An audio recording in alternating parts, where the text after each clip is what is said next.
구속기간 만료로 석방된 화천대유 대주주 김만배 씨가 천화동인 1호에 이재명 민주당 대표 측근들 몫이 있다고 말한 사실을 검찰 조사에서도 인정한 것으로 파악됐습니다.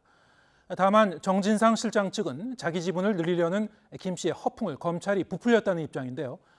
당사자인 김 씨는 석방 뒤 처음으로 대장동 재판에 출석했지만 공범들과 달리 침묵을 지켰습니다. 나혜인 기자의 보도입니다. 검찰은 이재명 민주당 대표의 최측근 정진상 실장의 구속수사가 필요한 이유로 관련자들의 진술이 일치한다는 점을 강조했습니다. 유동규 전 본부장과 남욱 변호사, 정영학 회계사를 비롯한 모든 이들이 입을 모아 정 실장이 뇌물을 받고 대장동 지분을 약속받았다고 말하고 있다는 겁니다.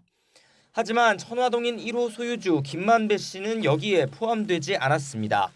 검찰은 김 씨가 처벌받을 것을 두려워한 나머지 일부 범행을 부인하고 있다고 정 실장 구속영장에 적었습니다.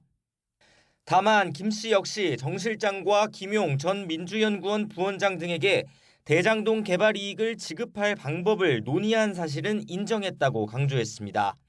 천화동인 1호 수익금으로 유동규 전 본부장에게 3분의 1을 주고 나머지는 동균의 형들에게 줘야겠다는 구체적인 대화 내용도 적시했습니다.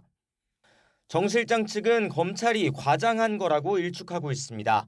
김 씨가 인정한 건 그런 말을 한 적이 있다는 뜻이지 말의 내용이 사실이라고 인정한 건 아니라는 겁니다. 검찰이 자기 지분을 늘리려고 거짓말했다는 김 씨 입장을 쏙 빼고 마치 자백한 것처럼 몰아갔다는 주장입니다. 당사자인 김 씨는 석방 뒤 처음으로 대장동 사건 재판이 열린 법원의 모습을 드러냈지만 침묵을 이어갔습니다.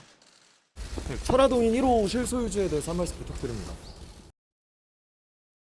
반면 남욱 변호사는 법정에서 김 씨가 이 대표 측에 지분을 얼마나 약속했는지는 모른다면서도 그 지분에는 이 대표 몫도 포함된 걸로 안다고 주장했습니다.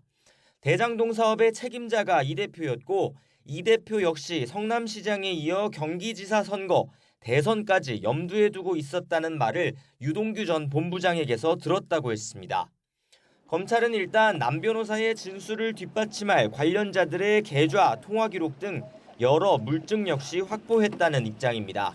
입을 닫고 있는 김만배 씨의 입장은 다음 주 남 변호사에 대한 추가 증인신문 과정에서 구체적으로 드러날 것으로 보입니다. 검찰은 구치소에 수감된 정 실장을 구속적 부심 기각 이후 처음으로 불러 대장동 지분 관련 이 대표의 관여 여부 등을 추궁했습니다. YTN 나힌입니다.